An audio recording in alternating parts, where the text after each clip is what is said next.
20 अगस्त सन 97 ईस्वी दोपहर का वक्त। आसमान साफ था। अचानक जमीन कांपती है। पहाड़ के अंदर से एक गर्जदार धमाका सुनाई देता है और फिर आसमान काला हो जाता है। क्या किसी ने सोचा था कि चंद घंटों में एक आबाद रूमी शहर मट्टी और राख के नीचे हमेशा के लिए दफन हो जाएगा?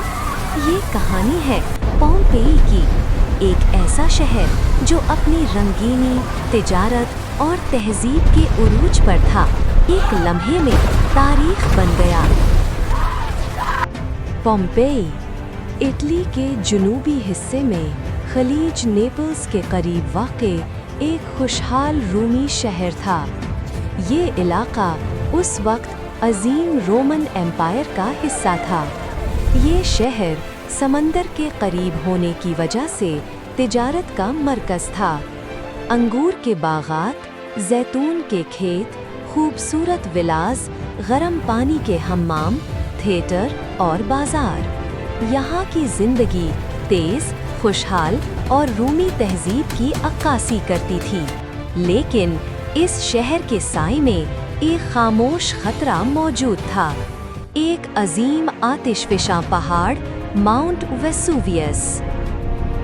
रूमी लोग इसे महज एक पहाड़ समझते थे।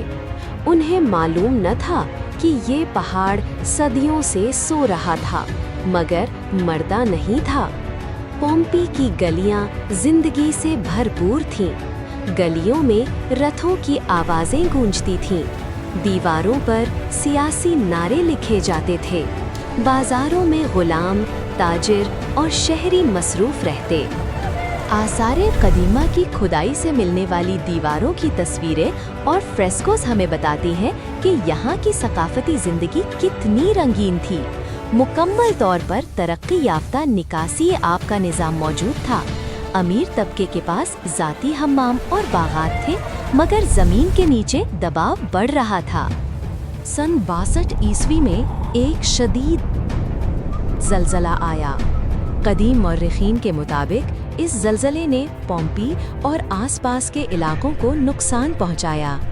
रूमी मौर्रिख टैसिटस ने अपनी तहरीरों में इस ज़लज़ले का जिक्र किया है, मगर लोगों ने इसे एक वक्ती हादसा समझकर नज़रअंदाज कर दिया। घरों की मरम्मत हुई, बाजार दोबारा आबाद हो गए। किसी ने नहीं सोचा कि ये ज़लज़ला आने वाली तबाही का पेशखेमा था। 24 अगस्त 79 ईस्वी की सुबह पहाड़ के ऊपर धुआं उठना शुरू हुआ। दोपहर तक एक देव हैकल राख का सतून आसमान में बुलंद हो चुका था। इस मंजर को सबसे तफसील से बयान करने वाले गवाह थे प्लिनी द यंगर।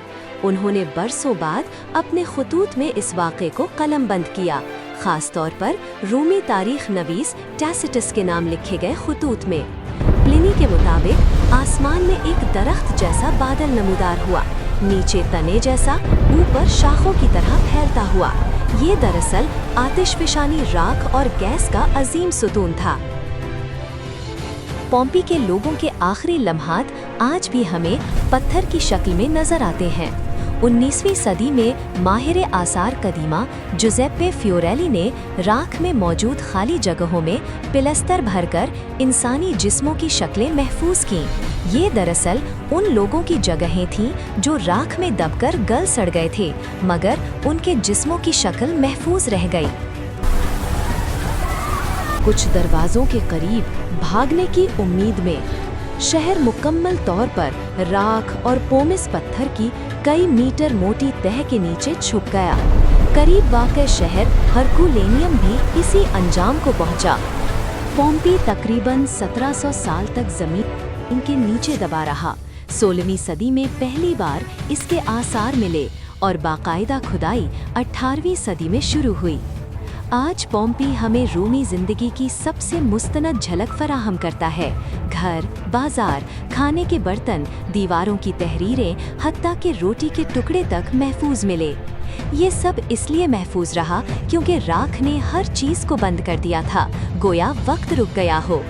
साइंसदानों और माहिरीन आसारे कदीमा के मुताबिक पोम्पी का मुताला हमें ये सिखाता है कि फितरत की क़ुव्वत के सामने इंसानी ताकत महदूद है, मगर ये भी सच है कि इल्म और तहकीक हमें माजी को समझने का मौका देते हैं।